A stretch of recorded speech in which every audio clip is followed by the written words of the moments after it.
Bismillahirrahmanirrahim. Bismillahirrahmanirrahim. Assalamualaikum warahmatullahi wabarakatuh. Syukur alhamdulillah kita masih dipertemukan kembali di channel ini. Salawat dan salam selalu dan tetap tercurahkan kepada junjungan kita Nabi besar Muhammad sallallahu alaihi wasallam. Allahumma sholli ala sayyidina Muhammad wa ala ali sayyidina Muhammad. Harapan dan doa saya semoga sahabatku semuanya selalu diberikan kesehatan, dilapangkan rezekinya, diampuni dosa-dosanya, dipanjangkan umurnya, dan semoga kita tidak mati kecuali mati dengan beriman dalam Islam. Dan sempatkanlah menuliskan sholawat di kolom komentar. Insya Allah akan menjadi bukti cinta kita kepada Rasulullah Muhammad sallallahu alaihi wasallam. Semoga kita semua mendapatkan syafaat beliau di akhirat kelak. Amin ya rabbal alamin. Sahabat seiman yang dirahmati Allah, pada setiap yang hidup pasti akan mengalami kematian. Dan salah satu tempat yang pasti akan menjadi tujuan terakhir saat manusia meninggal adalah kuburan. Di tempat tersebut manusia akan mulai mempertanggungjawabkan setiap amal perbuatannya selama hidup di dunia. Dan ternyata kuburan setiap harinya memberikan peringatan kepada manusia mengenai hal-hal yang harus disiapkan sebelum masuk ke alam kubur. Lantas apakah peringatan yang diberikan oleh kuburan kepada kita? Dalam sebuah hadis yang termuat dalam suatu kitab terkenal, Daqaiqul Akhbar, disebutkan bahwa kuburan itu setiap hari selalu mengingatkan manusia terkait dengan 5 hal. Yang pertama, aku ini adalah tempat kesendirian. Oleh karena itu, engkau carilah teman yang akan menemanimu nantinya, yaitu bacaan Al-Quran. Lalu yang kedua, aku adalah tempat yang sangat gelap, maka terangilah aku dengan sholat malam. Lalu yang ketiga, aku ini adalah tempat yang dipenuhi dengan tanah, dikelilingi oleh tanah, maka bawalah alas tidurmu, yaitu amal soleh. Yang keempat, aku ini adalah sarangnya ular-ular. Oleh karena itu, maka bawalah racun untuk ular-ular itu dari muka bumi, yaitu bacaan Bismillahirrahmanirrahim. Dan yang kelima, aku adalah tempat malaikat mungkar dan nakir bertanya, maka perbanyaklah membaca la ilaha illallah Muhammad Rasulullah agar engkau bisa menjawab pertanyaan malaikat mungkar dan nakir tersebut. Hadis riwayat Tirmizi. Mari kita bahas satu persatu kelima peringatan tersebut. Yang pertama, carilah teman yang akan menemanimu di alam kubur. Sahabat seiman yang dirahmati Allah, alam kubur adalah tempat yang sunyi dan sepi. Tidak ada seorang pun dari keluarga kita yang masih hidup akan mau menemani di tempat tersebut. Bagi orang yang senang dan rutin membaca Al-Quran selama hidup di dunia, maka Al-Quran akan menemaninya di alam kubur sampai nanti ia dimasukkan ke dalam surga. Ada sebuah kisah yang diriwayatkan oleh Al-Bazar melalui kitab La'ali Masnunah. Dijelaskan bahwa jika seseorang meninggal dunia dan ketika orang sibuk dengan kain kafan serta melakukan persiapan untuk pemakamannya, maka tiba-tiba akan datang seorang yang sangat tampan berdiri di kepala mayat.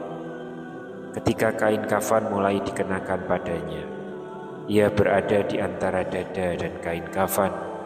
Dan setelah dikuburkan dan orang-orang mulai meninggalkannya, maka akan datanglah 2 malaikat, yaitu malaikat mungkar dan nakir, untuk menanyakan amal perbuatan si mayit selama di dunia. Kedua malaikat tersebut akan berusaha memisahkan orang tampan tersebut dari si mayat agar memudahkan proses tanya jawab tersebut. Namun orang tampan itu berkata, "Ia adalah sahabat karibku. Dalam kondisi apapun, aku tidak akan meninggalkannya. Jika kalian ditugaskan untuk bertanya kepadanya, lakukanlah pekerjaan kalian. Aku tidak akan pernah berpisah dengan orang ini sampai ia dimasukkan ke dalam surga." Lalu orang tampan itu berkata kepada si mayit, "Aku adalah Al-Quran yang terkadang kamu membacanya dengan suara yang keras dan kadang kamu baca dengan suara perlahan. Jangan khawatir, setelah menghadapi pertanyaan mungkar dan nakir ini, engkau tidak akan mengalami kesulitan."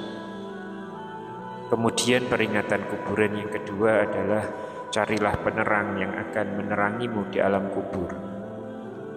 Ada banyak hal yang dapat dilakukan untuk mendapatkan penerangan di alam kubur, dan salah satunya adalah mengerjakan sholat.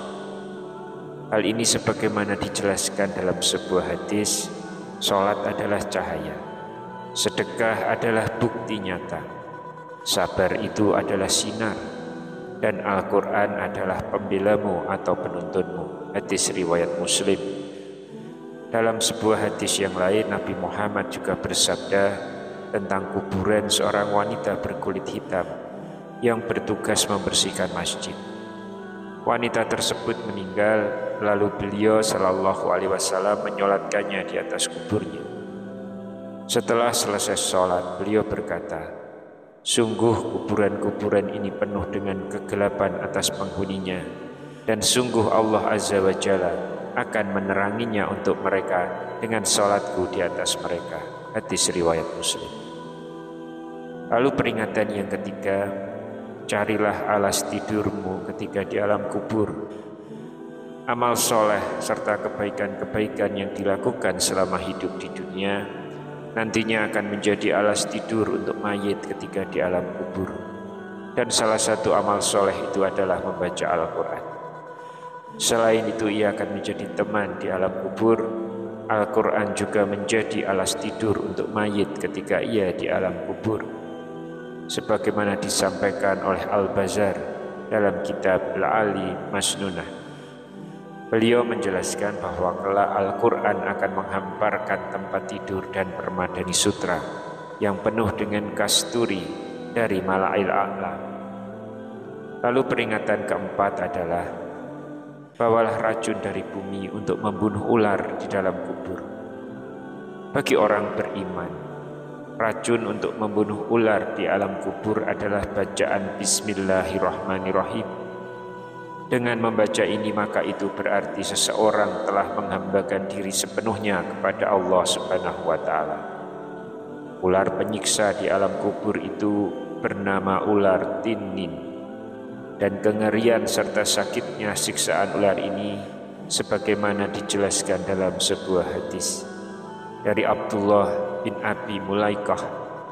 Aku mendengar Aisyah radhiyallahu anha berkata, orang-orang kafir akan disiksa pedih di kuburnya dengan dicapik-capik oleh ular ganas yang botak. Lalu ular tersebut memakan orang itu dari kepala hingga kakinya. Kemudian orang itu kembali lagi ke bentuk sempurna. Setelah itu dimakannya lagi orang itu dari arah kaki sampai kepalanya. Lalu orang itu kembali lagi ke bentuk sempurna. Lalu ular itu kembali memakan lagi orang itu dari kepala hingga kakinya. Dan begitulah seterusnya. Hadis riwayat Ibnu Abi Syaibah.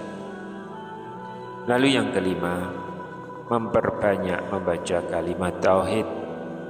Dengan memperbanyak membaca kalimat tauhid la ilaha illallah Muhammad Rasulullah, meresapi dan memahami maknanya, maka hal tersebut dapat mempermudah si mayit ketika menjawab pertanyaan malaikat munkar dan nakir di alam kubur. Ini disebabkan bahwa kalimat ini adalah zikir yang paling utama, dan barang siapa di akhir hayatnya mengucapkan kalimat tauhid ini, maka ia akan mendapatkan jaminan surga.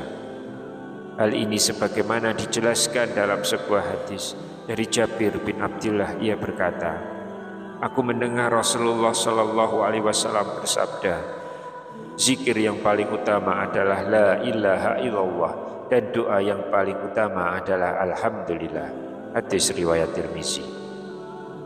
Dalam riwayat yang lain pun juga dijelaskan, barang siapa yang akhir perkataannya sebelum meninggal dunia adalah la ilaha illallah, maka ia akan masuk surga.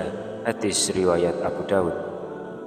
Sahabat yang senantiasa dirahmati Allah, itulah tadi 5 peringatan yang diteriakkan setiap harinya oleh kuburan kepada kita manusia, supaya kita selalu ingat akan bekal yang mesti kita bawa ketika menuju ke dalam alam kubur.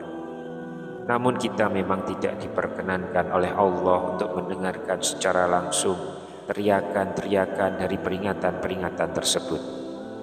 Dalam sebuah hadis Rasulullah Shallallahu Alaihi Wasallam bersabda, seandainya kalian tidak akan saling menguburkan, tentulah aku akan berdoa kepada Allah agar memperdengarkan kepada kalian siksa kubur yang aku dengar. Hadis riwayat Muslim dan Ahmad. Wallahu a'lam bishawab. Demikian yang bisa saya sampaikan di kesempatan kali ini. Semoga dapat memberi manfaat untuk kita semua. Amin ya rabbal alamin. Wassalamualaikum warahmatullahi wabarakatuh.